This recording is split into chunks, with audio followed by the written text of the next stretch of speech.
Cheers, my name's Revell, and I've got a little story tonight about my hometown, Adelaide. Gore Adelaide. If anyone knows about Adelaide, I grew up there and, I lived around the news of missing children and mass murderers. And it was a hell of a time, but there's no surprises that when I went to Adelaide Uni, my first option was forensic science, and second option was town planning. And I've been pretty interested in place ever since. But anyway, it's 1980, right? And my good friend and I, Vicky, we decide to go to the Barossa Valley. We're having a dirty weekend, got the long weekend, and we're heading off to this little town called Rechabite. And if you've ever been there, the travel brochures will say Rechabite is the place of the neck. And I remember reading that and I thought, shit, don't like the sound of that. Anyway, we jumped in the car and off we head for the Barossa. Now, Vicky's got this great little Civic Honda motor car. I'm into cars. And if anyone remembers Honda Civics, they're a sweet little car out in the open road, right? Good gearbox, great little motor, beautiful steering, and off we go to the Barossa, right? And anyway, there we are. We arrive at the farm stay, gorgeous old, Cornish cottage, stone cottage. And we jumped in, we'd picked a few things along the way, stuffed them in the fridge, grabbed the complimentary red wine, went for a walk in the paddock, right? Came back, had a look at the cottage. There's this big bedroom full of antique furniture and this great big brass bed, flannelette sheets, fluffy doona. We both looked at each other and we thought, yeah, we're on a roll here. Right. Anyway, we head for the lounge room and I build a little potbelly stove, as I do, and we sit back and read our books, drinking more wine. I'm making cups of tea and we're eating this sticky cake that we picked up along the way and telling great stories and having a good time.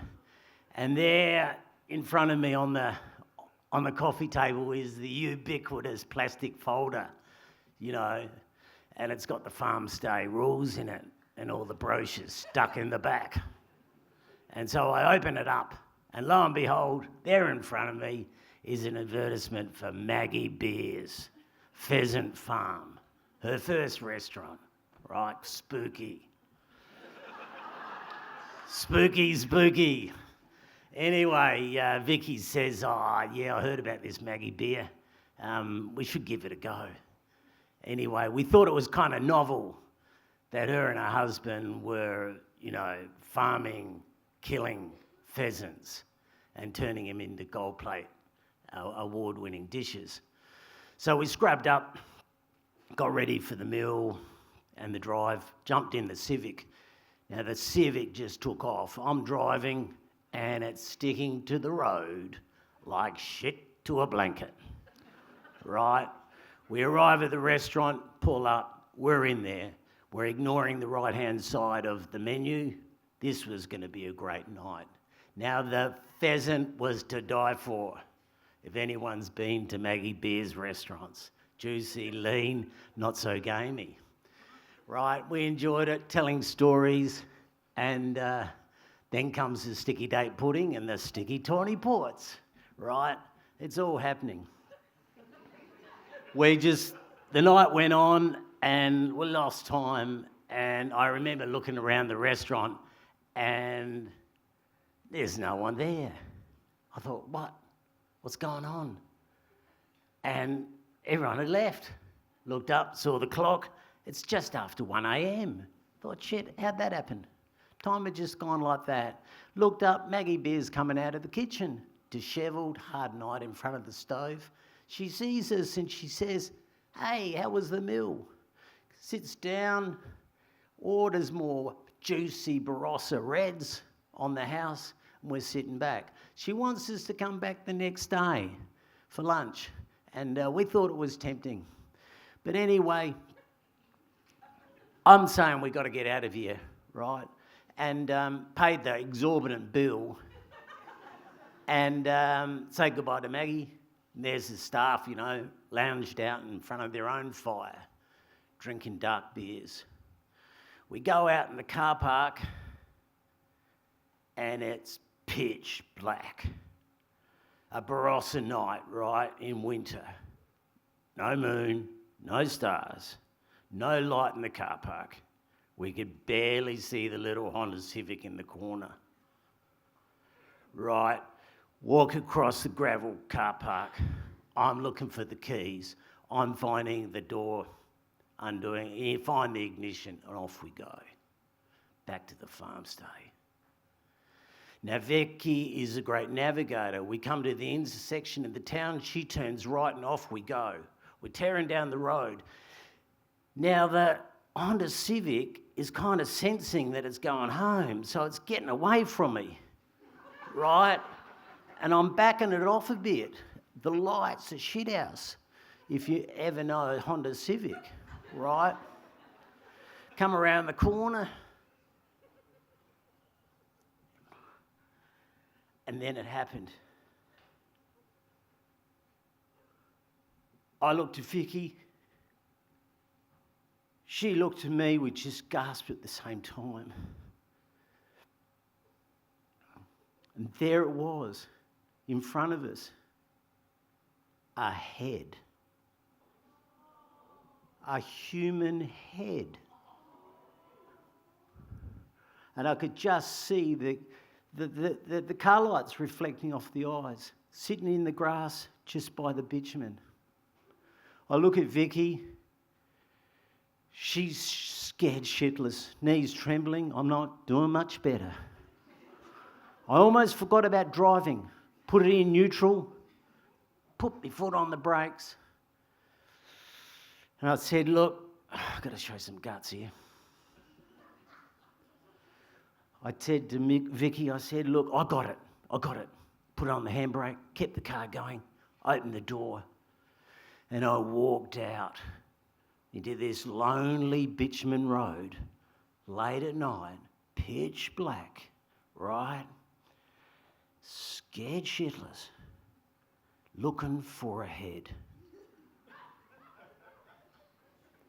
And I just realised I just couldn't do it. I just couldn't do it, right? Moved out of the headlights, and then I just remember just dissolving into the black bitumen. Lost me balance, right? And I turned around and I could see Vicky in the windscreen of the car, you know, in horror. Like, what are you doing? And there up on the left, I could see a little light on a farmhouse porch, right? And I thought, just for these sort of moments, right?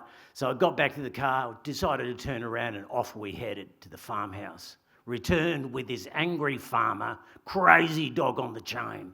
And once the farmer saw that head, he said, right, I'm going for the ambulance. I'm going back home. I'm ringing for the ambulance. So I sat next to this head, and the head was motionless. Vicky's still in the car, and I'm thinking, fuck.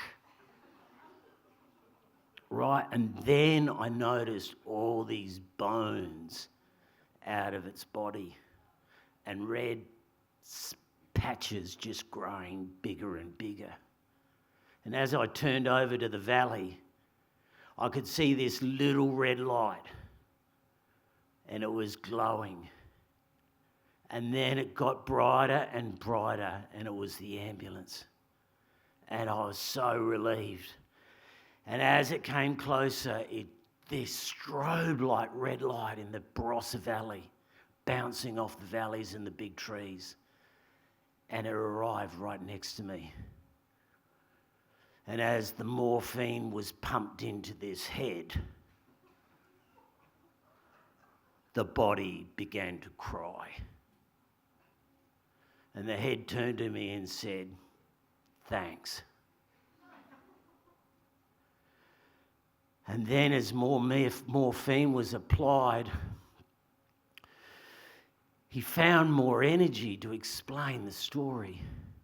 What had happened that morning was he was riding his Bonneville Triumph motorbike, and a wasp got caught in his helmet and attacked him and bit him all around his head. He lost control, smashed into the trees, and then rolled into the nearby paddock. And then he'd spent the whole day crawling up to the roadside, passing out on many occasions. Wow. So, as I retell this story, I wonder what it would have meant if I didn't stop for that head, or if I didn't have a dirty, clean, weekend in my farm stay in a place called the Neck.